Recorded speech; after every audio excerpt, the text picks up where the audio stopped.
Episode 1, welcome. Monday afternoon, stuck in ECQ. And Dojo Drifter Podcast is back. So this is episode 1. And we're coming off a great night of fights yesterday at UFC 249. And to help me break it down is my good friend here, your pound for pound host, Monster RX 93.1 host, and VJ, Rico Robles. Welcome, brother. Hey, what's up, man? How you doing? Good, Dojo Drifter, man. How you guys doing? Podcast episode 1. Hey, it's an honor to be part of this. Yeah, I glad know to have you, man. you've been doing this for quite some time, and for actually to go through different fights, you're the dude, man. You're the Thank you. go-to guy who goes to the fight encyclopedia, man. Thank you, man. And So we're yeah, thanks for your time. Yeah, to yesterday's fights, it was a rare occasion that we get to watch a UFC event or any live sporting event during the pandemic. So, man, as a UFC fan, as an MMA fan, it was great to see those fights. So, we had great fights top to bottom. We had like Donald Cerrone versus Anthony Pettis. We had Watterson versus Esparza. But let's talk about the quickest knockout of the night. Clearly, the heavyweights, Francis Ngannou versus Rosenstrike. It was a pretty quick fight. It's a kind of fight that you don't see going past the first round. You blink, I guess the opponent wanted to. We all know that Ngannou could knock out with one shot. So as the art of war goes, he shouldn't have said that. Bring him to me, I'll kick his ass. You know what I mean. You don't do that to somebody who's gonna kill you. So he was gonna go by size, but already in the initial striking, especially weight class, one shot is done. But you can see the inexperience of the opponent. Wherein his chin was up there. You know what I mean? It was too high up there. But it was really open for the taking, and it was easy work. Now the question is, are they cooking up a John Jones versus Ngannou fight? Is that something that they're cooking up? Nobody could touch John on the long run, but it just takes one shot. You know what I mean? With the marketability, let's see. Especially now with John Jones getting into some trouble with the law again, so it's not looking good for the UFC on that end. So, they could probably be turning the guard to that one. So we'll see how that fare out, man. So Yeah, and title picture wise, it gets kind of complicated because Stipe, he's a fireman full time. So he's a first responder now. So, fighting isn't really his top priority now. But on the other hand, DC, he's supposed to have his what's it called? His his third match, his rubber match. There you go with doesn't want to fight anyone except Stipe. You think they'll ever book Ngannou versus DC in the meantime? I don't think Dana White's gonna do that for DC. You know what I mean? Unless DC just sort of pisses him off, then they will feed him to the wolves. We'll probably give him Stipe and then call it a day. If you ask me, DC should just retire because he's gone through a lot. I mean, fighting at a higher weight class as well at that age. I mean, MMA and boxing are two different things, and it takes a lot out of your body. You know what I mean? So we will see, man. But it could be. I mean, what's crazy is they should give Stipe a title fight now, so that he's a frontliner. We all know he's a fireman. It sort of gives that hope, that symbol that there's somebody who it's like Jakey, was it the guy who Justin he's Gaethje. Yeah, he's a role model, man, and especially now America's looking for, or the world is looking for a role model to look forward to. So that's when I heard. I mean, I was a Tony Ferguson guy, but when I heard Gaethje talking with his victory and the interview, it you know what I mean? It won my heart, man. I became a fan there because he was saying that he is a behavioral officer. He would be working for correctional or something like that. I was like, man, that time is now. So we need heroes like that. You know what I mean? So that'd be cool. That's a good point. And you know what? Seeing John Jones has been talking about going up to heavyweight. I honestly think it's gonna be tough for him at heavyweight. Those are big boys, man. I mean, he has the striking, He has the technicalities of striking, but again, if you're in heavyweight, one mistake. But if he goes to heavyweight he could just fight the heavyweight, but don't go back down to light heavyweight. You know, don't make that mistake that all the great fighters have, that they would go up in weight and then go back down. Usually when they go back down, that first fight is when they get knocked out, from Roy Jones Jr. to Anderson Silva. Don't make that mistake. It's okay to go up in the weight, but don't go back down. I think that's why Cejudo retired. I think that's why he retired. He didn't want to go back in weight, go back down and defend his belt on the lower weight. You know what I mean? So I think that was the reason for that. So yeah, and then perfect. You bring that up. The next fight, the second biggest fight of the night, was of course Dominic Cruz versus Henry Cejudo. So great stylistic matchup. But you have Dominic coming off a 3-year hiatus, and of course Cejudo wanting to defend that second belt. He defended the flyweight title. Now he wanted to defend it bantamweight. What are your thoughts on the fight? Initially, when Cejudo already got him mentally, we all know that Dominic Cruz got a strong mental game. I mean, I look up to that dude when it comes to the art of war, when it comes to doing interviews, when it comes to talking. When you see fighting is all about self-actualization. Now, I never seen such a self-actualized fighter other than Mayweather, Dominic Cruz. But initially, when you call out a self-actualized fighter, initially you get scared. You'd be like, Cejudo, I got a hit list. Here are the people that I want to call out. I'm going to call out Dominic Cruz. Why Dominic Cruz? We all know he believes that ring rust ain't a thing, but when you blow out your knee, your foot, his previous fights, he messed up his foot, and they had a perfect game plan. My money was on Dominic Cruz yesterday, but they had a perfect game plan. They stood still. They went for the legs. If you notice, Cejudo wasn't really trying to take him down. Yeah. He wasn't trying to do that. What he was doing is, when you go against a shifty fighter, like a Dominic Cruz, like a Mayweather, a Roy Jones, how you beat them is you just sit still. You don't dance their dance. So that's what they did. Usually they pressure them. They're used to people pressuring them. So I'm guessing Dominic Cruz's camp, they're used to having a sparring partner pressure Dominic Cruz, so he'll dance around and move around. But Cejudo just moved a little forward, move to the right, like a patintero, but he never rushed forward. So Dominic Cruz punches, we all know, has very little power. Actually didn't, if you move forward to a person with little power, it'll do a lot of damage. Yeah. Now, if you stand still and that person is just patting you, that's not going to do much damage. And they worked on the legs over and over and over, worked on the legs. Now, what Dominic Cruz did was he would try to clinch, push off, and throw a hook. He would always do that. He'd clinch, throw a punch or a kick, whatnot. Now, he telegraphed it, and Cejudo read it. With that whole move, he threw a knee, caught him, because Dominic kept on doing this, and there was a couple of headbutts, right? You saw that. There's a couple of headbutts, and he got caught, and that's what happened. Now, the stoppage was proper. I think it was 10 unanswered shots. The reason why Dominic was kind of pissed is that he should have just gone out. He should have just let me out. It was just 2 seconds. But again, it's mixed martial arts. And the question there is, it was a championship fight. So that was a pretty big question. Yeah. But 10 unanswered shots, they'll save you. So you could fight again. You could fight in the future. Now the question is, will Dominic fight again? I mean, we don't know. That is another question. And who would he go against? The belt vacant. It's a vacant belt now. So how do you feel about the retirement? How do you feel about the retirement of Cejudo? Well, I was going to ask you the same thing, actually. Well, it's surprising for him to do it in this fashion, and then without an actual crowd in the arena. You'd think that he wanted, how fighters would envision it, an arena full of people. You make that big announcement.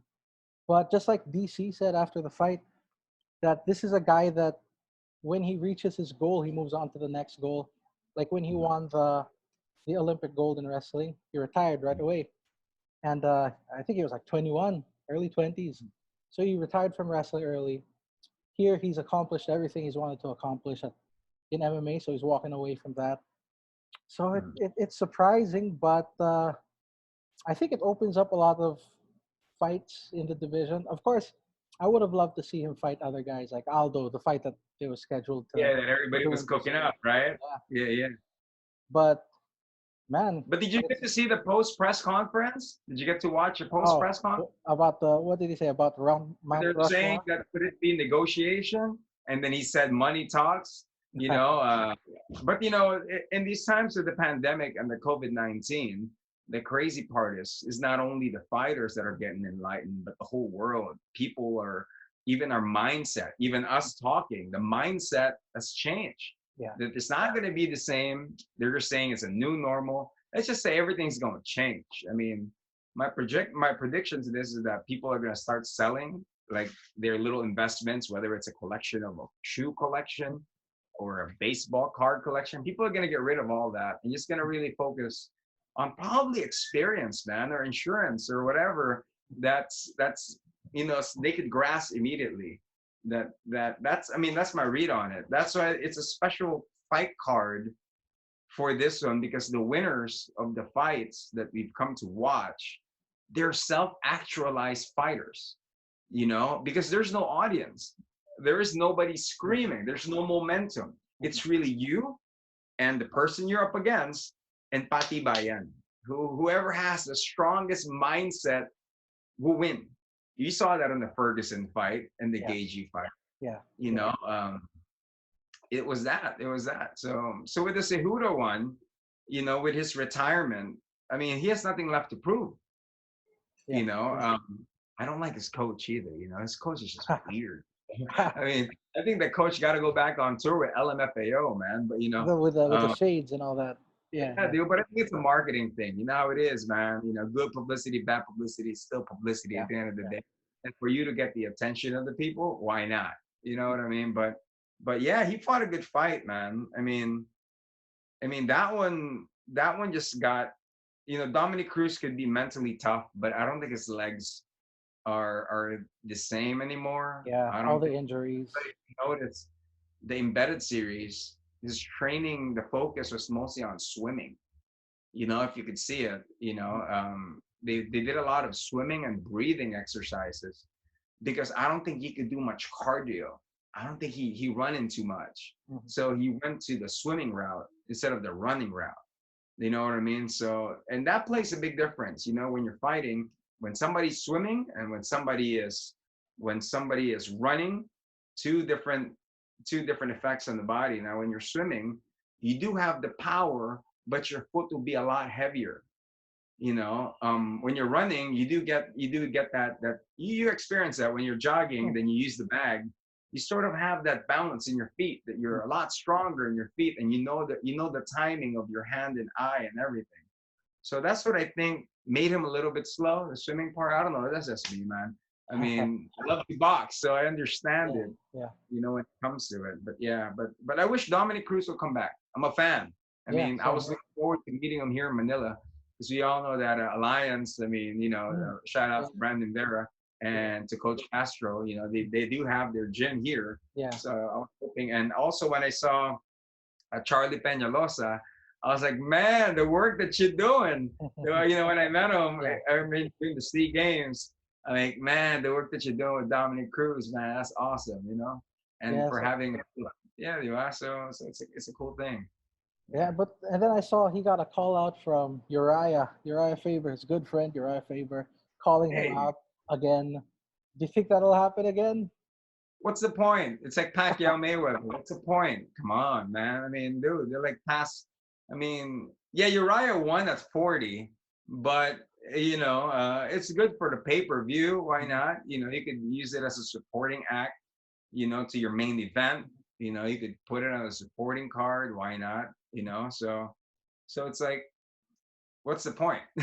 You know what I mean? It's like, remember that fight of was it the third time that Tito and Chuck Liddell fought under Oscar De La Hoya's promotion? Dana White was pissed about that. I'll be pissed about that too, because you know they're getting older, and there's a certain age when you're fighting, you could take the shots, and then when you get a little older, you have a hard time struggling making the weight, or you're gonna force yourself to cut the weight. And like now, you know, at my age, shit, man, I breathe. I gain weight by breathing, man. You know what Yeah, I mean? It's it's different now. unfair. It's unfair. Yeah, yeah. Yeah, it's different now. So you have to change up your diet. It takes really somebody special, like Mayweather. Floyd. I'm a fan of Floyd, man. Mhm. Ever since Olympic days, and also the amateur days and all that. But the thing with Floyd is that one, he doesn't take vitamins. If you're wondering, he Mhm. has top of the level chef. I think Floyd even inspired LeBron James by investing on your body and then doing all that. Now, the thing with Floyd is he might say he's retired, but he never leaves the gym all year round. He's sparring every other day. He's doing all that. He never leaves it. That's why he's always in shape, 100%. And that makes a difference, man. So especially when you're aging. I mean, Yeah, there's no point. There's no point. You got to protect your body, man. In the yeah, long run, So yeah. unless you're Bernard Hopkins, Yeah, I mean, if you're Bernard Hopkins, hey, man, why not? Right? The discipline that he got. So yeah, yeah. There's some guys like Randy Couture was getting better with time, getting better with yeah, age. Uh, but yeah, man, each to his own. And the first thing to go, they say, when you age as an athlete is your speed, which is actually what Dominic would thrive off of: his footwork, his head movement, his speed. So as that fades, and if that's your main weapon, then mm. you will have to make some adjustments there. Like Manny Pacquiao. Manny now. I'm excited for the Manny now because he's not reckless anymore. Mhm. Manny gauges now his punches. He puts his foot out there, and he's not as bouncy as before. But the first thing to go, yeah, speed, reflex, then your legs. Mhm. That's if you've noticed when Roy Jones started aging, he was getting knocked out. You know what I mean? And he's a speed fighter compared to Yeah. Bernard Hopkins, who was a defensive inside fighter who had a longer career. So yeah, I mean, I wish Dominic will go pursue his career, carry on, probably a couple more fights. Uriah, well, and them fighting. I mean, if it fills the card, why not? But I wouldn't pay if it's a main event. I wouldn't pay. So Sure. that's it. That's it. Same here. And you mentioned going from reckless to more calculating, and I think that's what we saw in the main event with Justin Gaethje. That guy is insane, man. The hooks he was throwing bombs, and they were all landing. But as Mm. Joe Rogan was pointing out, this is the more matured Justin Gaethje, who can who won't pounce on you, who won't get carried away with his emotions.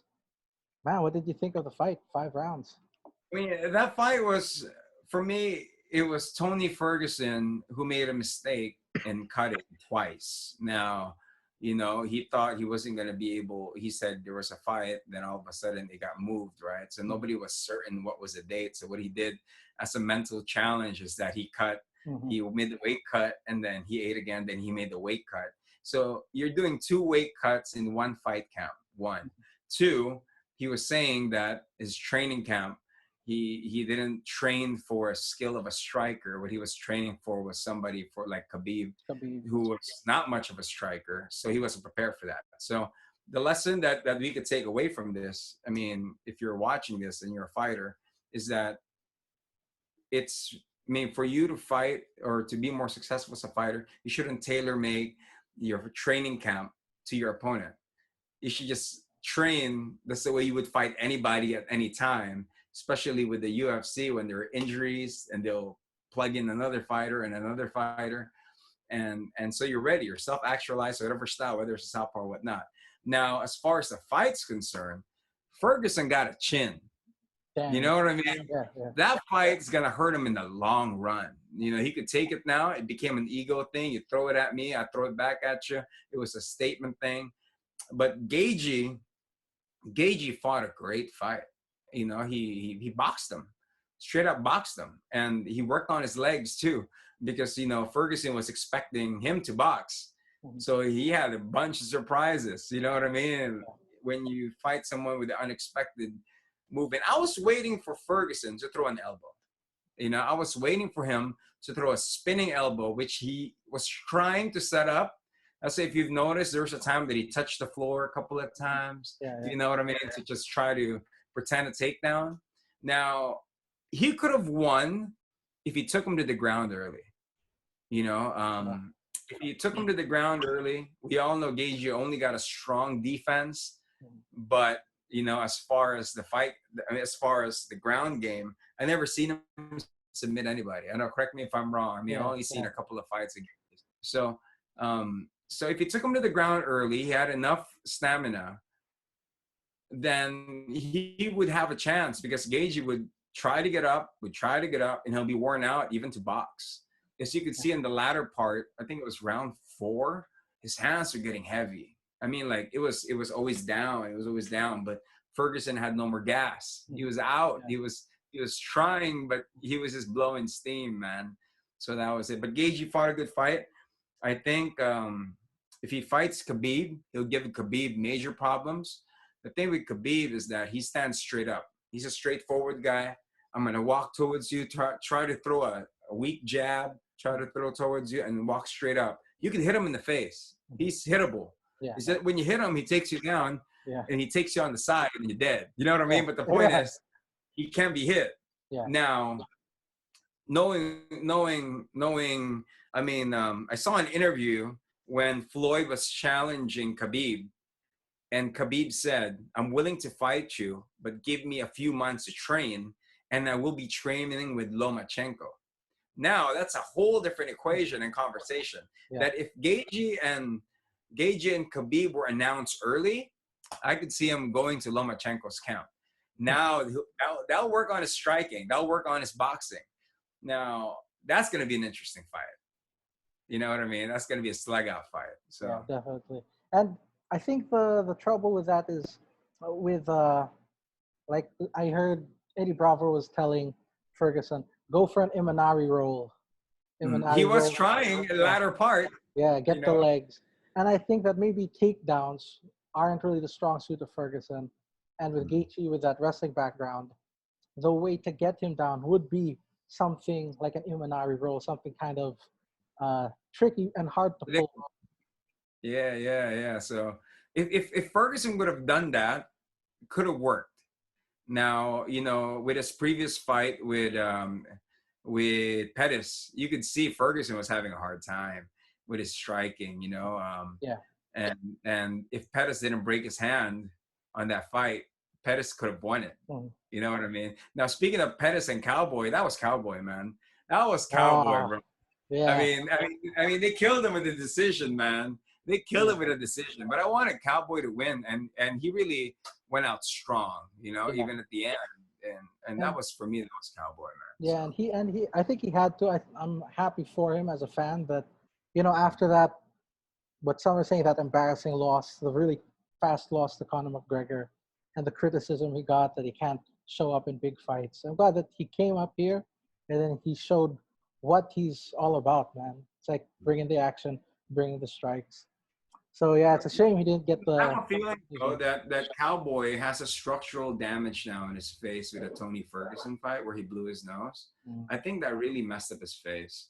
Same with Miguel Cotto when he fought Margarito, that when Miguel Cotto goes on the 11th round, like his face starts to swell up for no reason. I mean, it could be that. It could be with Cowboy. If you notice, all of his fights after the Ferguson fight, it swells up for some reason because when he blew his nose, that happened to me in 2006 or 2007 when I blew my nose, and that shit just fucking got inflamed, man. That whole area here, and it's no joke. Like now, if I sneeze, there's a little bit of fluid that comes out of my eye and the side of my eye, man.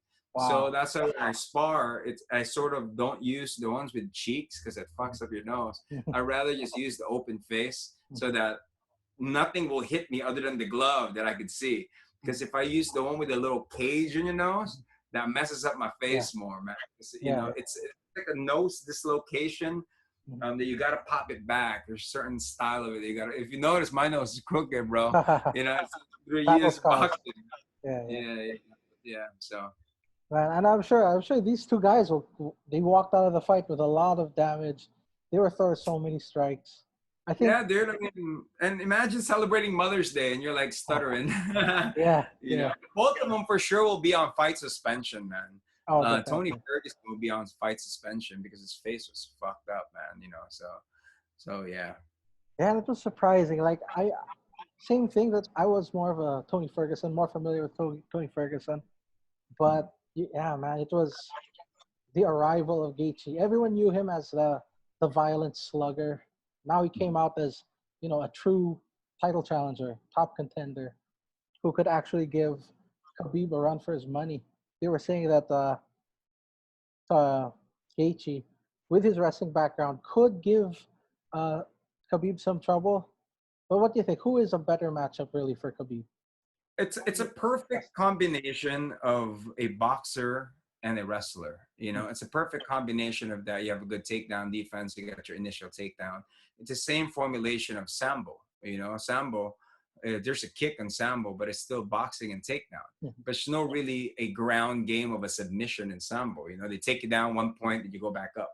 So Gaethje got it. Now the thing that impresses me a lot about Gaethje is that we know he boxes. I think he's a former champion in WBC, because when I was watching Embedded, there was a video. I think it was panning towards the cabinet of their gym, and there was a WBC belt there. I don't know if it's his coach's or his, because he has really good and tight boxing.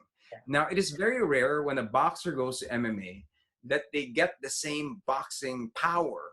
They say, oh, it's a smaller glove, they punch the same. No, because when boxers go to MMA, they're more cautious because they have small gloves. They don't want to break their hand. Now, with Gaethje's transition, he's not scared to throw. You know what I mean? So that's why it's exciting. I became a fan yesterday, man. To full on watch it, to watch his skill, to watch his patience. And the thing there is the drive,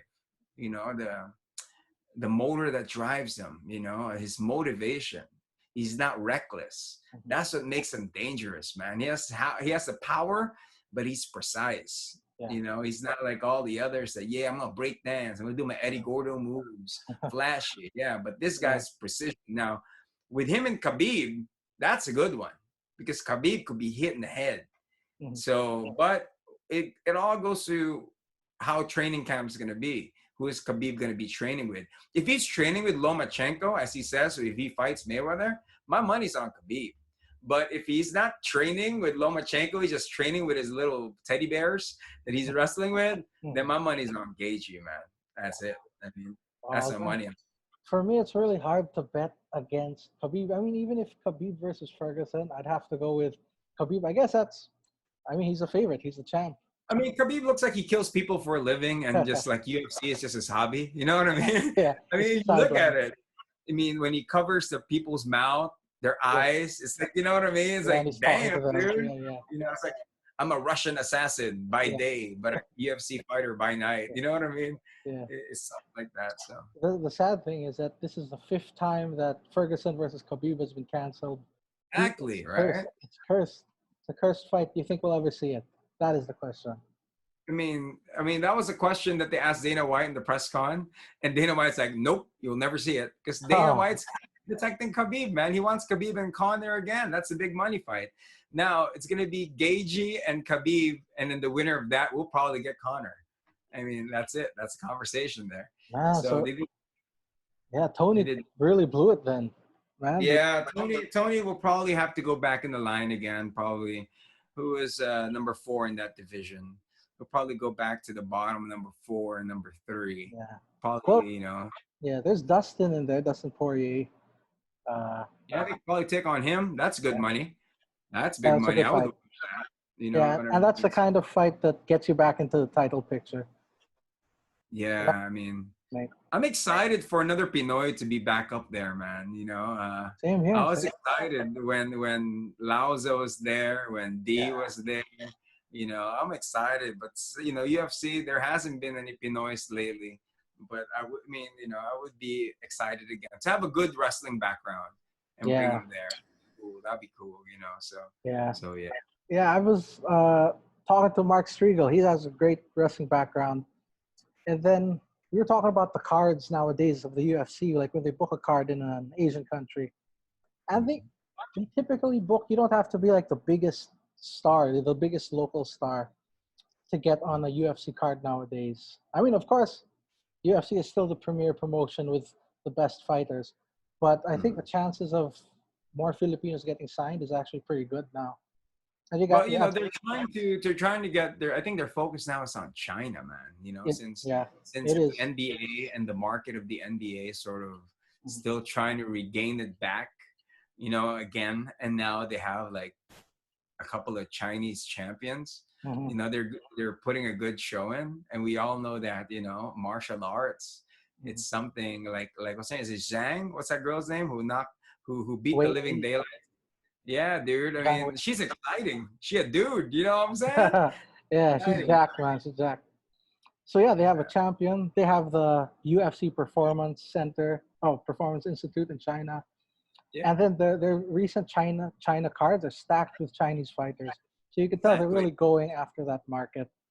But hopefully, hey, the Philippines is a still MMA crazy country. Oh It's a yeah. shame. It's a shame that they haven't been back. I mean, I would want to watch more tournaments, here because, we do have, of course, the other fight organizations. But the great part now is that Muay Thai is rising again.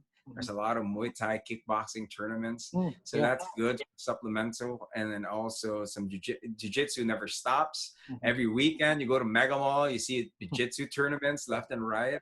And you see little kids learning jiu-jitsu, in different gyms. That's what makes it exciting, man. There's that grassroots. I work with Erwin, and I see him doing a lot of work with it. That Erwin Tagle has a grassroots Muay Thai. He's taking kids off of the streets of barangays, man, and training them. And they have the Malabon ninjas. So these are the kids that are winning championships. They used to be tambais. Now they're Muay Thai champ. It's exciting. It's exciting. Always exciting. And the cool part about this, Gab, is you doing the coverage of all of it. No, When thank I you see very you much, man. post it, I'm like, my dude, hey, my Hey, man. thank you, man. And it takes a lot of mainstream media to get that attention, and it's a lot of work. That's a big ups. You do a lot of work, and it's not easy posting it Yeah, online. It's in yeah, all the time. yeah, Only a little bit of sites do that here, so that's cool, man. It's cool. yeah. And with the Filipino market here, they really like supporting local fighters. Um, or having a fighter like Mark Munoz, someone representing the flag. So it gets harder to kind of promote, let's say UFC if there's no UFC, UFC talent. Mm. But yeah, man, everybody's still crazy about it. Hopefully, we Mm. get more local fighters in there, and I think it's let's in our see. blood, it's in our blood that we love to fight because from Lapu-Lapu, di ba? Mga Yeah, mandirigma, yeah, man. yeah, So it's a certain rush. It's like the Philippines is a rock and roll country. They love rock music, you know what I mean? So, yun yeah, man, tayo, inuman, suntukan, yeah, rakrakan, di yeah, ba? Yun, it's a part of our yeah. machismo culture. I mean, So, a funny thing about we're in ECQ, so everyone's living online, right? Like this, we're doing this yeah. podcast online, and this one item, this video content coming out, is when they pretend to be fighting each other, when they punch towards Oh the yeah, screen. people kicking each other Yeah, doing that. Oh, yeah, yeah. celebrities are doing it, communities are doing it, and it's kind of funny that it's still fighting. Fighting is still part of something that entertains us. I mean, that's That's what I get from it when I see this. It's like, wow, fighting is still something that's attractive to us for some reason. May iba pa rin eh. Like, pag nakita mo yung kapitbahay mo, di ba? If your neighbors started arguing and hitting each other, what's the first thing you're gonna do? You're gonna go out of your house and watch. Yeah, Then secondary, I'll probably break them up. But, let them beat the shit out of each other first. take your phone out, take a video. Yeah, dude. It's I- funny. Yeah, It's barbaric, but it's human nature. yeah, It's that's what it is. It's yeah. fight or flight. You know what And I mean? So a few years ago, maybe 3 years ago, if you remember that viral suntukan sa Ace Hardware, that event, oh yeah, that was funny. that That was was hilarious. this is so stupid. But the fact that it went viral, I mean, for me, again, it speaks to the Filipinos' Yeah. interest in fighting. Like, if there's a fight, I want to be there. I want to watch it. And I think that translates all the way from, street fighting to, the pinnacle of mixed martial arts. So, yeah, man, we're just waiting. We're just waiting for that card to come over For the here. next big thing, who's gonna be the next Pacquiao? Yeah, Everybody waiting. yeah. Everybody's excited for his son. You know what I mean? Oh, true. Pacquiao's son, he's boxing Yeah, now. yeah. I think I he won might this farm amateur. with him soon. I gotta get in shape, man. But I can see him. He's throwing more hands now. And I even saw a video of his father teaching him Yeah, a thing too. Now, with Jim Well, what makes him exciting is that he's hungry, Mhm. you know. But what makes him different, number one, he's a righty, Mhm. Mhm. and we don't know what's the motor that drives him. You know, with Manny, it was poverty. Yeah. Now with Jim Well, I mean, you know, what drives him? He has Yeah. everything. Yeah. He has like 20 Yeezys and a nice sports car. Now, what drives him? It could be his father's legacy. So we don't know. You know, Yeah. so that's what I have to see that Yeah. firsthand. But we do have similar coaches, our coaches from the same gyms, Mhm. and probably get to watch him spar and probably one day spar with him, see how he is. But that's the dream, man, just to see how they move. Yeah. You know what Yeah. I mean? Can you imagine Yeah. that? Like, man, I just threw a jab at Pacquiao's son. What's up? But the cool thing is the fact that he's not shying from the sport. I mean, it's like the sons of Michael Jordan choosing to play Yeah. basketball. That's huge shoes to fill. But we're And talking, his father supports him. yeah, So in the beginning, Manny was crying. I mean, he was sad and he was teary-eyed about it. And there's an interview, I think it was one of the news outlets, that he was sad about it. And then there's one time that I think he was training for Thurman, that Jim Well was with him, and Marvin Sumodio was doing the mitts for Jim Well. So he's in good company, man, with the coaches from his dad's coaches. If they take him in and really sure. groom him to be a great fighter, then that'll be, you know, he'll be all the way. But I saw in this ECQ training, the Pacquiaos were training, Jinky was on video that he was mitting Jim Well, man. Mhm. And he was telling him to practice in and out, throw multiple punches. And on the other side, this one's crazy, Gab. On the other side, you go to the other page on Instagram, it's Mayweather teaching his son how to box. So that's crazy, Money man. fight, But his son's money hella fight. tall, though, man. I think his son's a 6-footer. I'm not sure, but his son's Oh, hella okay. tall. Yeah, yeah. But he's teaching him the basics of a jab, and how you have to sit on your, you have to sit on your jab when you throw it. So that's Mayweather basics, man. So yeah, so it's exciting. It's exciting time. Exciting stuff.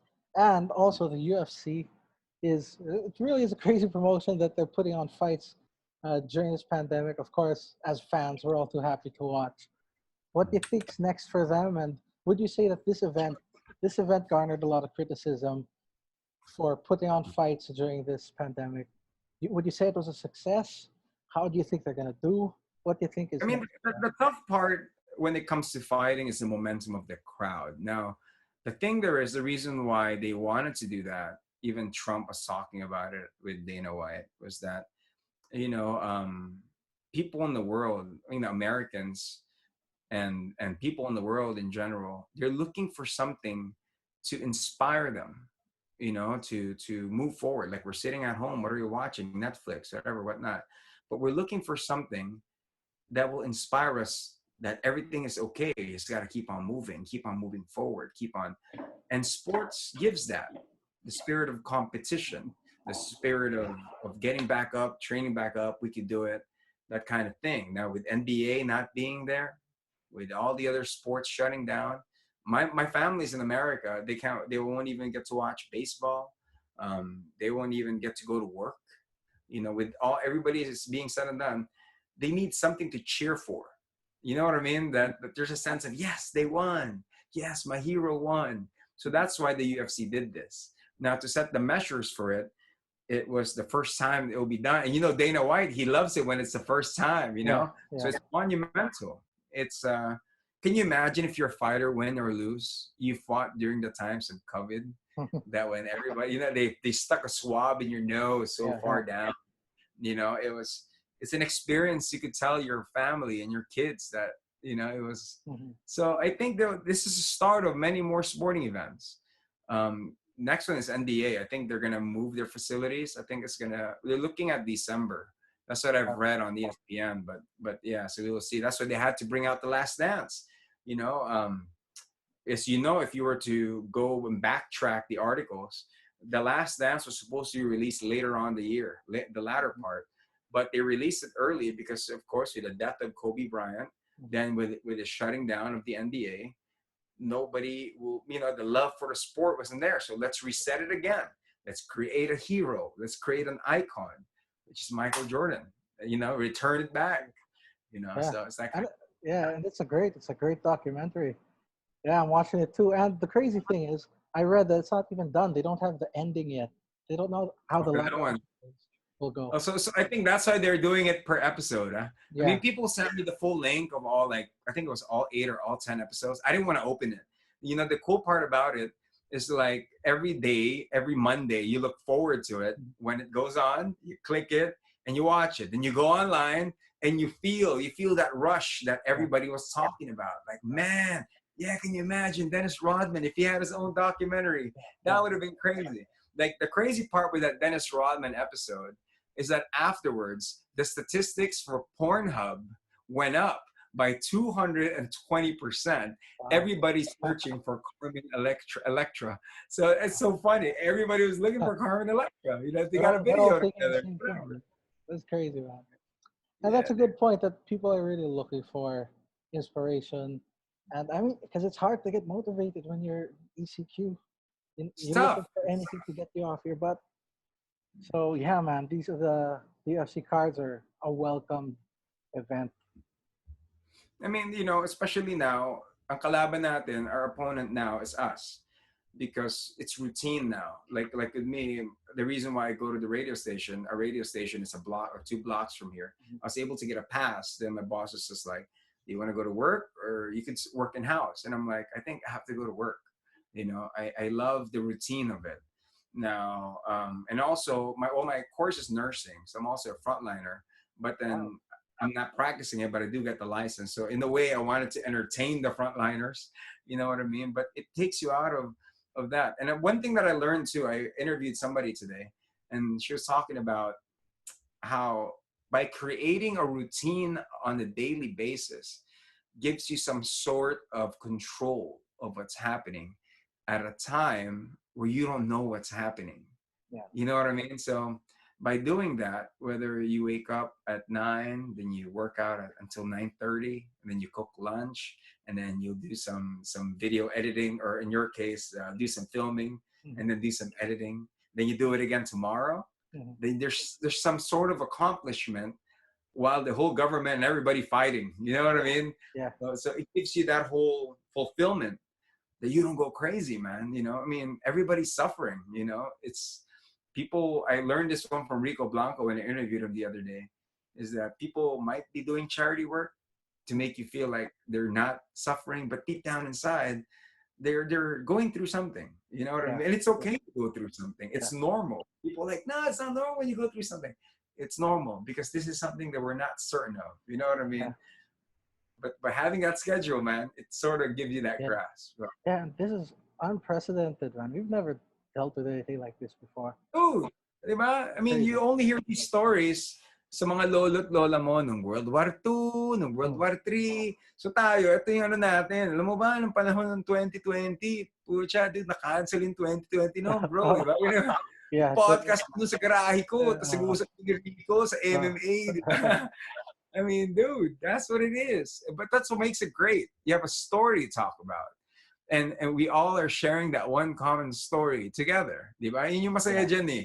Yeah. Na 10, 20 years from now, bro, you run into each other, or somebody will just post online on Facebook or whatever that social media. Remember 2020? You will see a long ass thread of that. Yeah. And, Yeah. and you know, it gives us something to look back to. You know, at the same time, look forward to something, di ba? So, Yeah. Yeah, and yeah. actually, that's the goal of this podcast. That's why I thought, hey, this is perfect time to bring it back. No, even personally, I like to listen to podcasts because it gives you, it's like you're having a conversation with other MMA fans. And I said, hey, might as well start these conversations with you here on episode 1. Hey, dude, I'm excited for this, man. You know, when it comes to the podcast, I have one, pero ano siya, showbiz. It's Nice, man. random stuff, I see man. your It's guests, talking man. It's here. awesome. Yeah. So, but yeah, this is exciting, and you know, I look forward to the future episodes where you're gonna get to talk to the different fighters. I mean, especially now, how they are. You know, Yeah, fighters, and also I think the reason why UFC did the fights is so that these guys get paid. true. You know, because if you're fighting, you ain't got no money unless you have a fight. Now, if imagine you do a whole fight count, you got to pay for all those bills. But if you have no fight, you have no prize. What happens next? You go hungry. There's a good documentary on Netflix about this. I think it's It's the one that's voiced by I forgot. It had John Jones in it. Hurt Business. Is it the Hurt Business? Yeah. The voice, the narrator of that was the guy from The Bodyguard. What's that movie? What's the guy's name? Kevin Costner Really? was narrating that. Really? Yeah, he was talking about it, man. And there's a fighter there. I guess he goes by the name of Joker. And on that documentary is like, if I ain't got no fight, I don't have money, and I gotta close down my gym because nobody wants. You know what I mean? Yeah. So it's like that. I think that's the main reason. But yeah, I'm excited for you to interview the fighters, man. You know, Yeah. are they in shape? You know, how is it affecting them? Do they get to get their food? You know, it'll be cool to to strip it down, whether it's Mark Striegel, Brandon Vera, to the likes of Nilo Vidal, Yeah. and all of them, man. You know, All the OGs, man. yeah, all the OG. Yeah, thanks for taking the time for this episode, Hey, dude, man. no problem. Anytime, man. Keep on drifting those dojos, man. Yeah. You know, we pick up a lot of lessons, from all your posts and the movement that you do, man. You know, you're the guy who'll be telling the stories for the future generation, man. So we look forward to that. Yeah. All Hey, right? you got a last note, you got any message for the MMA fans out there? Well, keep on supporting the sport. It starts with you supporting, buying the tickets, and supporting your fighters. If you do have local fighters, do support them by letting them teach you, because when they teach you, it gives them that sort of knowledge that, okay, tama pala itong tinuturo ko, and at the same time they have money to finance their training, because walang backing when it comes to it. So support your local fighters. Now when it comes to the international fighters, cheer on. It's normal to have an argument online. It's cool to have a discussion. Why? Because in every discussion and conflict, there's a silver lining. And when that silver lining comes out, that's knowledge right there. So with the conversation being put out, it shows interest. For people who are casual readers, it shows interest. And interest equals to support to the sport. So that's a cool thing. So keep on supporting. Anything involving the sport that you love, support it. Whether it's a podcast, whether it's a tweet, whether it's an IG account of somebody who's covering the sport, support it, because these people, it's like Gab, that's like Dojo Drifter, it keeps the sport alive. You know what I mean? Yes, it gets sir. information. So all this. Thank you guys. Thank you. Thank you, man. So hey, so everyone tuned in, please be sure to follow my boy Rico Robles, pound for pound host, and stay tuned to Dojo Drifter for the next episodes. So all right, my man. Thanks, dude. And I'll catch you again. Stay safe always. All right. And I'll train with you soon. I like your doing push-ups and your boxing. I'm looking forward to that. Man. Thanks, dude. Thanks. Stay safe.